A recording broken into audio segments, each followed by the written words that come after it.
بسم اللہ الرحمن الرحیم۔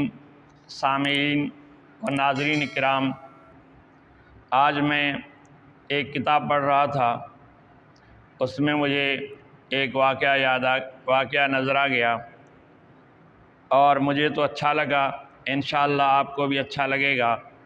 تو آج وہ واقعہ مختصراً میں آپ کے گوش گزار کرتا ہوں۔ کتابوں میں لکھا ہے کہ پرانے دور میں ایک شہر میں دو تاجر تھے، دونوں نے مل کے تجارت کی۔ وہ تجارت کرتے رہے، سرمایہ بڑھتا رہا۔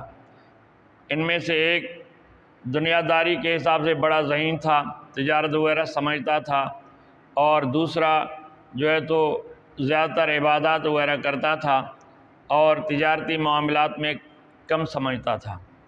دونوں نے مل کے تجارت کی اور جو ہے تو انہوں نے جب بہت سرمایہ جمع ہو گیا تو جو ہوشیار تھا اس نے سوچا تجارت کے ڈیل میں کرتا ہوں، معاملات میں کرتا ہوں، یہ تو صرف میرے ساتھ ہے، تو اسی لیے میں اپنا الگ کاروبار کروں۔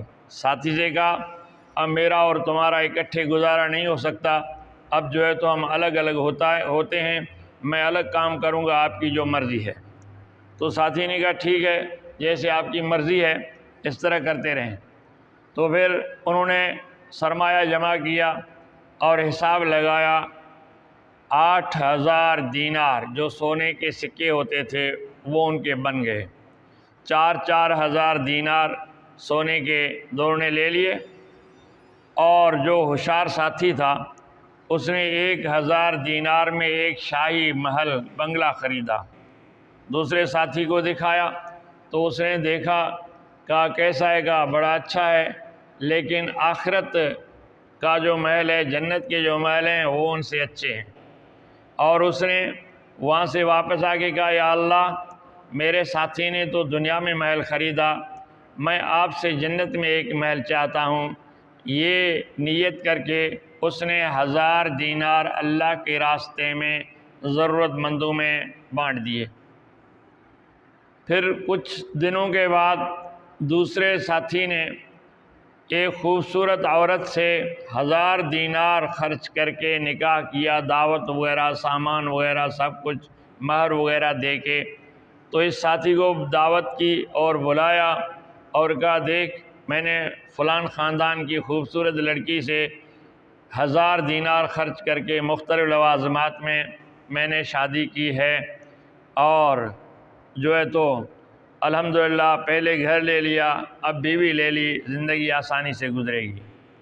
تو دوسرے ساتھی نے واپس آ کے کہا یا اللہ، میرے دوست نے، ساتھی نے تو یہاں دنیا میں خوبصورت عورت سے نکاح کر لیا، یا اللہ میں جنت کے کسی حور سے نکاح کرنا چاہتا ہوں۔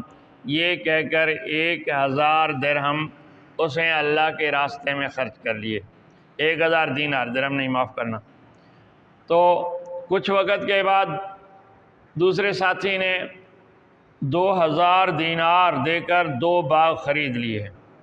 اپنے ساتھی کو بلایا اور باغ دکھائے، گھمایا پھرایا، اور ان کے لوازمات، ان کی چیزیں، ان کی زمینیں، ان کے پھل، ان کے درخت، وہاں کا پانی اسے دکھایا۔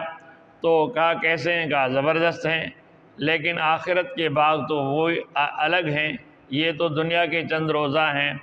تو اس کے پاس جو 2,000 دینار تھے سونے کے سکے، اس نے کہا یا اللہ، میرے ساتھی نے تو دنیا میں 2 باغ لیے، اور میں جو ہے تو آپ سے جنت میں 2 باغ لینا چاہتا ہوں۔ یہ کہہ کر اپنے 2,000 دینار اسے اللہ کے راستے میں خرچ کیے۔ اب وہ دنیاوی معاملات میں منہمک رہا دوسرا ساتھی، بیوی، خوبصورت بیوی، بڑا خوبصورت بنگلہ، اور جو ہے تو 2 باغات۔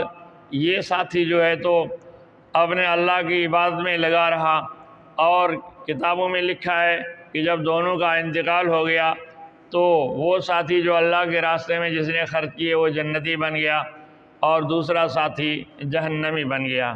تو وہ ساتھی جو جنتی بن گیا کا قریب تھا کہ میں بھی اپنے ساتھی کے ساتھ مقابلہ کر کے دنیاوی انداز میں محل خریدتا، عورت سے نکاح کرتا، باغ خریدتا، ان میں منہمک ہو جاتا، شاید اللہ کو بھول جاتا، میں بھی جہنمی ہوتا، لیکن اللہ کا مجھ پر فضل ہوا جو میں نے اللہ کے راستے میں اپنا سرمایہ لگایا اور اللہ کی عبادت کی، اللہ کی نافرمانی سے بچتا رہا، تو اللہ نے مجھے جنت میں حور بھی دی، جنت میں مجھے بنگلے بھی دیے اور جنت میں مجھے باغات بھی دیے، وہ کامیاب ہو گیا۔ تو سامعین اور ناظرین کرام، دنیاوی کامیابی بھی کچھ حد تک صحیح ہے، لیکن اصل کامیابی مرنے کے بعد کی کامیابی ہے، جو اللہ کی رضامندی ہو اور جنت ہو، آخرت اچھی ہو، وہ کامیابی ہے۔ اللہ تعالی ہمیں سمجھنے اور عمل کرنے کی توفیق عطا فرمائے۔